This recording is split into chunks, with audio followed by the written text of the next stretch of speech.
মা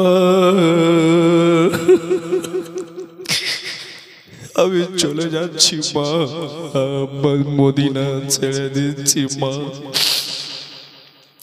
তোর আব্বা বলে যদি বলে হয় তোর বড় আব্বাকে রেখে গেলাম মাদি। গায়ে গোটা গায়ে মা আমার গরম হয়ে গেল, বুঝতে পারিলাম মা যদি আলী আসগরকে কোলে নি মা আমার আলী আসগর এই তাপ সহ্য করতে পারবে না মা। আলী আসগর যদি কোলে নি মা আলী আসগর এই তাপ বরদাস্ত করতে পারবে না মা, এই গরম বরদাস্ত করতে পারবে না মা। এ আমার মুসলমান, ওই বোন সুগরা যদি এতটা কষ্ট মনে করে যে আমার ভাইকে কোলে নিতে গেলে তাপমাত্রা সহ্য করতে পারবে না, আমার গায়ে তাপ গরম হয়ে গেছে আমার গা, আর ওই বোন যদি খবর পেয়ে যায় মদিনা থেকে যে আমার আলী আসগরকে তীর দিয়ে মেরে দিয়েছে,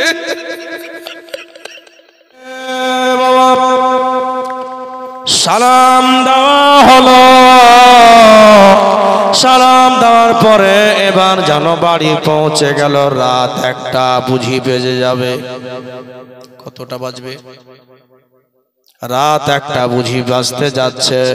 জাইনাব আলী আকবরকে জাগিয়ে দাও, জাইনাব আমার জয়নাল আবেদিনকে জাগিয়ে দাও, তোমার ভাবিকে জাগিয়ে দাও, আমার কি বলে বড় ছেলেকে জাগিয়ে দাও, কাসিমকে জাগিয়ে দাও। সব বাচ্চা হঠাৎ করে রাতে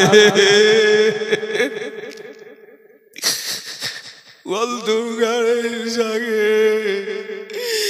জাইনাব কি বলছে, ফুফু জান এত রাত্রে কেন জাগালে? ফুফু বলো বলো কোন জায়গা আমরা কেন যাব? জাইনাব ফুফু জান বলেন কেন জাগালেন? বেটা রে তোরা কাঁদিস না রে বেটা, চল তাড়াতাড়ি করে ঘুম ভাঙ। জাইনাব আলী আসগর 6 মাসের বাচ্চা, তোমার ভাবিকে বলো তাড়াতাড়ি করে রেডি করবে।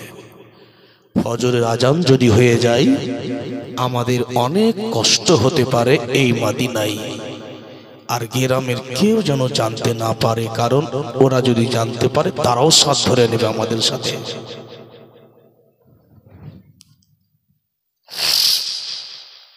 রাত যাচ্ছে বাবা, হঠাৎ করে রাত 1টা পার হয়ে যাবে। আলী আকবর বলছে, আব্বা কোথায় যাব আমরা? বাবা আমরা মক্কা যাব, মদিনা ছেড়ে দেব। রেডি হয়ে যাচ্ছে। হঠাৎ করে দেখতে পাওয়া যায় বাপু সুগরা কিন্তু একটা খাটে বসে বসে জ্বর, গোটা শরীরে থরথর থরথর করে জ্বর। সুগরা ফুফুকে ডাকছে, জাইনাবকে ডাকছে হাতের ইশারা দিয়ে, ফুফু এটা শোনেন তো। কি হলো মা? ফুফু আলী আসগরকে দেখছি বের হচ্ছে, আলী আকবরকে দেখছি রেডি হচ্ছে, কাসিমকে দেখছি রেডি হচ্ছে, জয়নাল আবেদিনকে দেখছি রেডি হচ্ছে, সবাই রেডি হচ্ছে।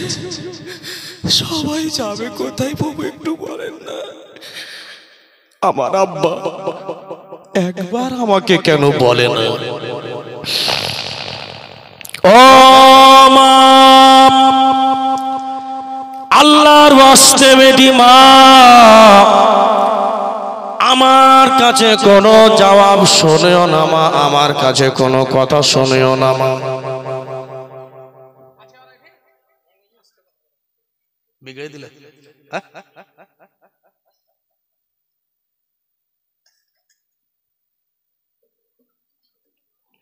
এ বাবা, আমার কথা শোনো না বেটা, আমি যা বলছি আমার উত্তরটা আমার মুখে নিও না বেটি সুগরা ও মা। তবে একটা কথা বলি বেটা, তোমার আব্বা জানে কোথায় যাব? বলে আমার আব্বাকে বলো না আমাকেও সাথে করে নিয়ে যাবে। বলে বেটা শুধু এটাই জানতে পারলাম নাকি তোমাকে জ্বর হয়ে গেছে, তোমার জ্বরের অবস্থায় তোমাকে নিয়ে যাওয়া হবে না, কারণ রাস্তাতে যেতে যেতে অনেক বড় বড় জঙ্গল, অনেক বড় বড় যেন পাথর কাটা পাথর আছে রে বেটি, অনেক রাস্তাতে যেন বাবা সমুদ্র হতে পারে, অনেক বড় বড় পাহাড় হতে পারে, অনেক বড় বড় বল্লম হতে পারে রে বেটা। সেই জন্য তোমাকে তোমার আব্বা নিয়ে যাবে না, এই জন্য তোমার আব্বা তোমাকে নিয়ে যাবে না। এ ফুফু আমার আব্বাকে বলেন আমি আমার আব্বার একবারও কোলে চাপবো না, আমি কোলে চাপবো না। যদি বড় বড় পাহাড় আসে ফুফু তো আমি ওভারটেক করে আমি কুদুক্কা মারবো। মনে মনে করছেন যে আমি জ্বরের অবস্থায় হাঁটতে পারবো না। এ ফুফু আমার আব্বাকে একবার বুঝিয়ে বলেন না, আমি কোনো হালে আমার মায়ের কোলে যাব না, আমি আব্বার কোলে যাব না, আব্বার কোলে যাব না, আমি কারোর কোলে চাপবো না। আমার আব্বাকে একটু বুঝিয়ে বলো না। বলে এবার আব্বার কাছে হযরতে জাইনব যেন ভাইয়ের কাছে আসলেন। ও ভাই সুগরা যেন এরকম কথা আমাদেরকে বলে, এ জাইনব সারা বিশ্বের লোক যা বলবে বলো, বোন জাইনব তুমি আমাকে কোনো কথা বলবে না, কারণ কিসের জন্য? তুমি যদি বলো তো আমাকে মানতে হবে, কিন্তু বোন জাইনব আমার বেটি সুগরাকে আমি মদিনা নিয়ে যেতে পারবো, মক্কা নিয়ে যেতে পারবো না। রাত 2টা বাজতে যাচ্ছে। আলী আসগার, আরে বেটা রেডি হয়েছিস বাবা? হ্যাঁ আব্বা। এই তোমার মাকে উঠিয়েছো, তোমার কাকিকে? আব্বা সব রেডি হয়ে গেছে। আহারে ও ভোপলার মুসলমান, মনে মনে ভাবছেন এই কাফলা, এই যে দল হঠাৎ করে রাত্রের সময় উঠে মাথাতে কষ্ট যন্ত্রণা নিয়ে কোথায় কোন দিকে রাতে যাবে তার কোনো ঠিকানা নেই। এই আমার আব্বা জীবন আমার মায়েরা চট করে যেন হুসাইন বললেন, আলী আকবর দেখতো বেটা আজান হলো বেটা। কেন আব্বা? আমরা আজকে শেষ আজানটা মদিনায় দিয়ে দাও বেটা। আজান দেওয়ার জন্য উজু করতে যাবে তো বোন সুগরা বলছে, আলী আকবর, আলী আকবর শোনো তো। আলী আকবর ভয়ে যায় না, যেতে গেলেই সুগরা আমাকে বলবে যে আমাকে নিয়ে চলো। যাব আব্বা বলবে, তবু গেল। আল্লাহ সেই কথাই। ও ভাই তুমি আর আমি একসঙ্গে কত না খেলাও না খেলেছি ভাই। আলী আসগার তুমি আমার, আলী আকবর তুমি আমার নিজস্ব ভাই।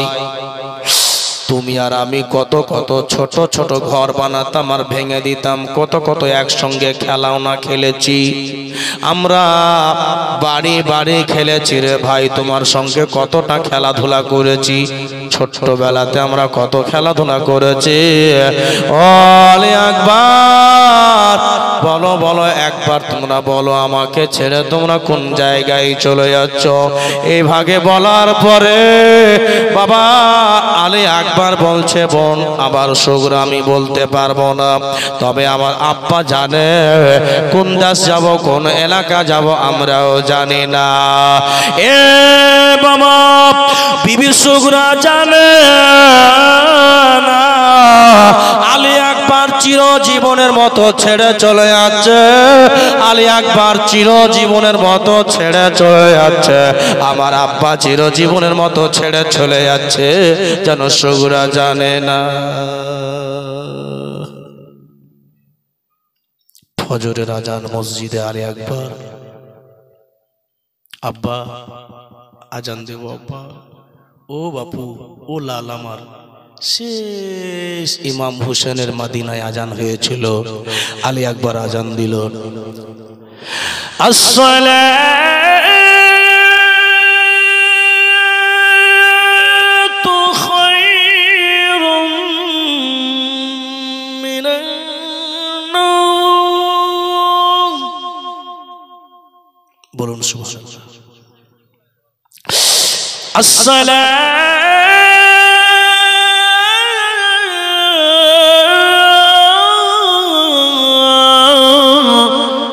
খায়রুম মিনান নাওম। আজান হলো বাবা, নামাজ আদা হলো, শেষ বাবা আমার হুসেন যেন মদিনাতে সাজদা করলেন, নামাজ করলেন। এ বাবারা, এবার যেন বাবা কাফলা এবার বাড়ি থেকে বের হয়ে গেল, চিরজীবনের মতো বাবা এবার মদিনা ছেড়ে দেওয়া হলো। এ বাবা মদিনা ছেড়ে দেওয়ার সময়তে আবার ইমাম হুসেন যেন একবার ভিতরে আসলেন, মা আমার বেটির উপরে যেন একবার যদি মায়া করে দিই, আমার দিল যদি আমার নরম হয়ে যায়, বেটির কারণে যদি আমি মক্কা যেতে না পারি, বেটির কারণে যদি কারবালা যদি না যেতে পাই, আমার মায়া যদি সুগরার উপরে বেশি বেড়ে যায়, তবে কিন্তু আমার মদিনা থেকে আর যাওয়া হবে না। বেশি মায়া করে না ও বাবা ভাইরা, চট করে যেন বেটির কাছে আসলেন হুসেন, জোরে বলুন সুবহানাল্লাহ। বেটির কাছে আসার পরে, আপনাদের কোখে বেটি আছে রে বাবা, যার বেটি আছে তার মায়া ভালো করে জানা আছে। ও বাপ আমার লাল, ইমাম হুসেন যেন খাটের পাশে বসলেন, মা মা ওরে বেটি লাল আমার সুগুরা, মাথার যারো লাড়ছে আর যারো বলছে, মা আমি চলে যাচ্ছি মা, মদিনা ছেড়ে দিচ্ছি মা। তোর আব্বা বলে যদি বলে হয়, তোর বড় আব্বাকে রেখে গেলাম মাদি।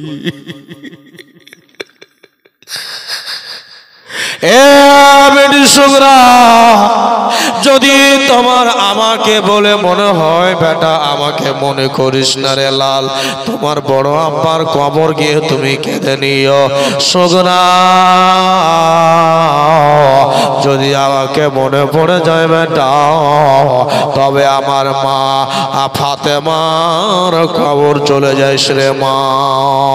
বেটা রে, তোর গায়ে জ্বর হয়ে গেছে রে বেটি, তোমার গায়ে যেন অতিরিক্ত জ্বর বেড়ে গেল রে মা। নিয়ে যেতে যেতে যদি কোনো জায়গায় কোনো কিছু হয়ে যায় রে মা, তবে আমি থাকতে পারবো না রে বেটা। আমার লাল কলেজা, তোমার যখন জ্বর ভালো হবে, আমি মক্কা থেকে লোক পাঠিয়ে তোমাকে আমি নিয়ে চলে যাব। জোরে বলুন সুবহানাল্লাহ। এই সুগরা থেকে গেল খাটের পাশলি ধরে। ও মায়েরা, এমনি ইসলাম জয় হয়নি বাবা। আমার নবী হাসান ও হুসাইন ইসলামকে সুন্দর করে সাজিয়ে গুজিয়ে আমাদেরকে দিয়ে গেছেন। বসে যান, বসে যান, বসেন নালে চলে যান, দুটোর মধ্যে একটা কথা। ইসলামকে সাজিয়ে গুজিয়ে আমাদের হাসান হুসাইন আমার নবী আমাদেরকে দিয়ে গেছে বাবা। আমরা তো আরামে ইসলামকে পেয়েছি, আমাদেরকে তো যুদ্ধ করতে হয় না। এ আব্বা মুসলমান, যদি এত সহজে ইসলামের মোহাব্বতকে আমরা পেয়ে গেছি, আল্লাহর কোটি কোটি শুকরিয়া। ইমাম হোসেন বেটিকে, বেটির মায়া দায়কে কুরবানি দিয়ে রেখে দিয়ে বেরিয়ে যাচ্ছেন। শুনুন, বেরিয়ে যাচ্ছেন, ঘোড়ার উপরে চেপে আছে, আলী আসগার কোলে। আলী আকবর হাঁটছে, ভোরের সময়তে হাঁটছে। ও বাবা, এরকম ঠান্ডা কুয়াশার সময় হাঁটছে। ও মায়েরা, ঠান্ডার সময়, কুয়াশার সময়, একটু হালকা হালকা কুয়াশা লেগে আছে, হাঁটতে আছে, হাঁটতে হাঁটতে হাঁটতে একটুখানি আগে গিয়েছে বাড়ি থেকে, হঠাৎ করে খাটের ভিতর থেকে, বাড়ি থেকে যেন একটা শব্দ আসলো, যে শব্দটা যেন কলেজা চুর চুর করে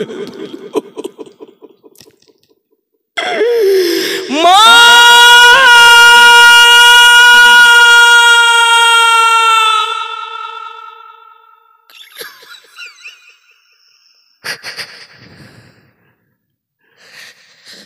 ইমাম হুসেনের পা ধরলো স্ত্রী, শহর বানু, স্বামী গো, কোনদিন আপনার উপরে কথা বলিনি, কোনদিন আপনার কথার উপরে কথা বলিনি, কোনদিন আপনার উপরে জোর করিনি। স্বামী, আপনি আমার মাথার তাজ, আপনার অর্ডার ছাড়া কোনদিন কোন জায়গায় যেতে পারিনি। স্বামী, কোনদিন আপনার জায়গায় আপনার বিনা অনুমতি ছাড়াতে কথা বলি।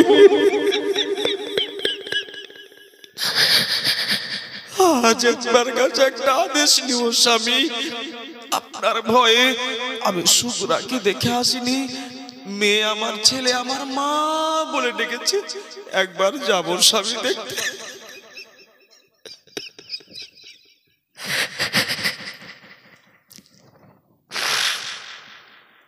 আমার নানা জানের ওসিলা একবার যেতে দেন স্বামী। ইমাম হুসেন বলছে, বিবি রে, তুমি মেয়ের মা, আমার চাইতে তোমার মায়া বেশি, কিন্তু তোমাকে দেখতে দিনি কেন জানো? আমি জানি যে বেশি মায়া করতে গেলে হতে পারে আমার ইচ্ছা পূরণ হবে না। আমার আব্বা বলেছে, মা বলেছে, বেটা কারবালার ময়দান যেতে যেতে পা পিছে করবে না। জোরে বলুন সুবহানাল্লাহ।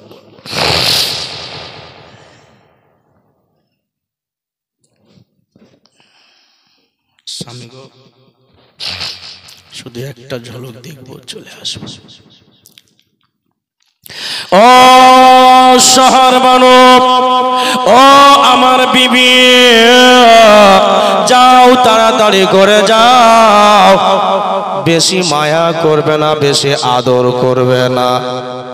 ঠিক আছে বাবা, এই বলে যেন এবার চলে আসলেন বেটির কাছে। মা, বলো বেটা, বলো সোনা আমার, কেন মা বলে ডাকলি? আমার মায়েরা, আমার বেটিরা সঙ্গে মামার লাল কলেজা।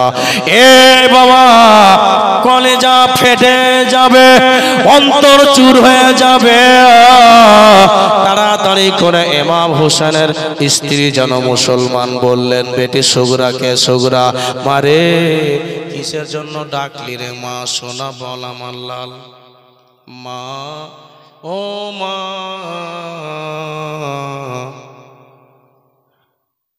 চলে যাচ্ছ মা, চলে যাচ্ছ, আমার দিলখানা যেন ফেটে গেল গো মা। বলে কেন বেটি? মা, একবার শুধু আমার আলী আসগারকে কোলে নিতে যায়। মা গো, একবার শুধু আলী আসগারকে কোলে নিও মা। কি জানো ভিতরে আমার হৃদয়টা মা গো চমকে উঠলো মা। মনে হচ্ছে ভিতর থেকে আমার রুহটা মা কেঁপে উঠলো।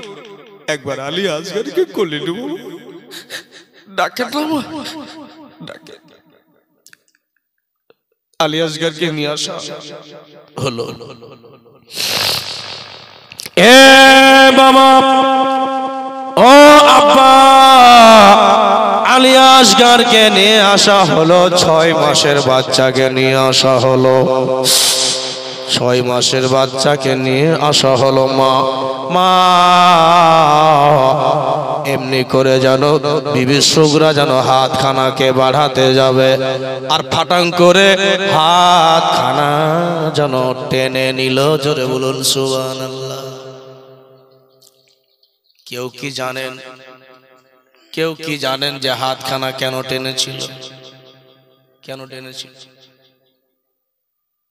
এ বাবা, হাতখানা সুগরা টেনে নিল, ভাইকে যেন কোলে নিলেন না। মা জিজ্ঞেস করলো, বেটিরে আলী আসগরকে কোলে চেয়েছিলে বেটা, তো কেন নিলে না? মা আমার গায়ের যেন তাপ মা বেড়ে গেল।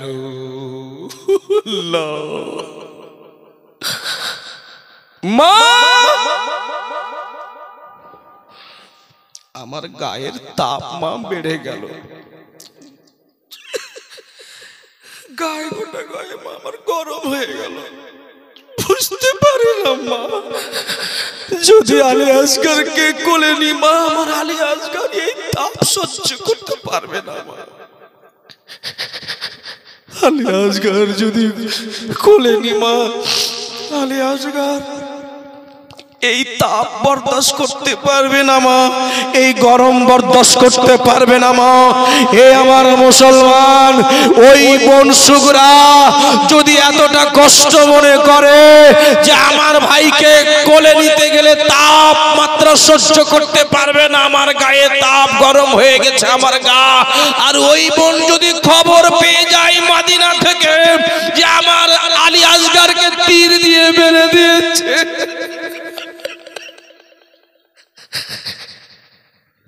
কত কষ্ট পেয়েছিল মনে মনে ভাবছে।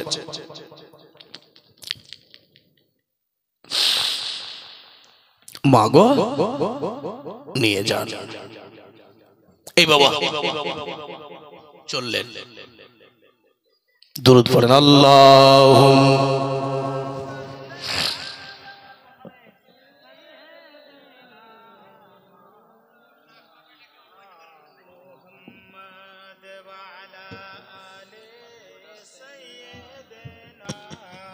مولانا محمد حبيبنا شفيعنا سيدنا مولانا محمد وعلى آله سيدنا وعلى آله سيدنا مولانا محمد اللهم صل على سيدنا مولانا محمد وعلى آل سيدنا وعلى آل سيدنا مولانا محمد सल्लल्लाहु अलैहि वसल्लम तुम्हारे हुसैन बाँचाते दे কারবালাই হলো কুরবানি মা ফাতেমা জননী শহীদেরই ফরাতের বন্ধ করেছেন পানি মা ফাতেমা জননী মায়ের কবরে জালে ভরে মোরে এমাম কেন্দ্রে বলে বিদায় দাও মা জননী আসব না গো আর ফিরে আসব না গো আর ফিরে দাও গো বলে বিদায় দিতে মা জননীর বইয়া যায় চোখের পানি মা ফাতেমা জননী ইমাম হোসেন আরজ করে বিবি সাহারা নূর তারে পরাণ ভরে দেখে নাও গো আসব না গো আর ফিরে আসব না গো আর ফিরে দাও গো দাস্তার নবী মুস্তাফার শেরে খোদার তালোয়ার খানি মা ফাতেমা জননী ইমাম হোসেন আরজ করে বিবি জায়নাব আরজ করে ভাই হোসেন রে তারে মুসিবতে সাদকা দিলে আল্লাহ পাক রহম করে আল্লাহ পাক রহম করে আনো মুহাম্মদ আনো মুহাম্মদ করছে ফারিয়াদ হতে চাই সেই কুরবানি মা ফাতেমা জননী এ বাবা চলে গেলেন মক্কা শরীফে কি হয়েছে ওখানে হ্যাঁ কোন ঝামেলা হয়েছে ভলান্টিয়ার ভাই ওদিকে একটু ধ্যান দেন হ্যাঁ ঠিক আছে আমার মুসলমান ভাইরা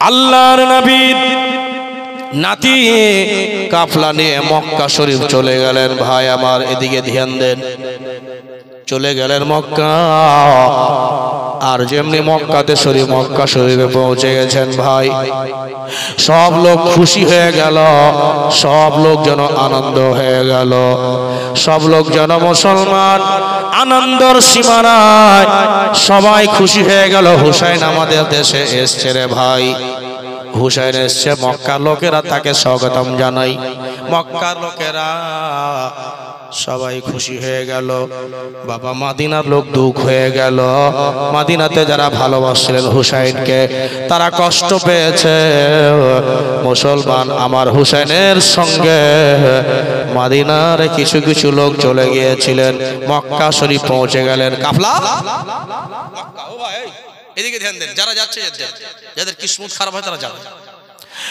মদিনা থেকে মক্কা পৌঁছে গেলেন মক্কা শরীফ যখন পৌঁছে গেছেন তো সবাই বলছেন হুজুর আপনি আমাদের মক্কাতে চলে এসেছেন হুজুর আপনাকে আমরা ছাড়বো না আপনাকে এই মক্কাতেই থাকতে হবে আর মক্কাতেই আপনার আমরা ব্যবস্থা করে দিব আপনার আমরা গোলাম হয়ে থাকব কিছু কিছু সাহাবীরা ছিলেন তারাও বললেন হুসাইন ভাই আল্লাহ আপনার ভালো করুক আপনার অপেক্ষায় আমরা ছিলাম যদি আপনি মক্কায় চলে আসেন তো আপনার আমরা সেবা যত্ন করতে পারবো কিন্তু আমার হুসাইন বলছেন না ভাই আমি মক্কায় বুঝি থাকতে পাবো না লোকেরা বাধা দিতে লাগলো না আপনাকে মক্কা ছেড়ে যেতে দেওয়া হবে না মক্কায় থাকলেন এইদিকে মক্কায় আমার হুসাইন আছে আর এদিকে ধ্যান দিবেন মক্কায় আছে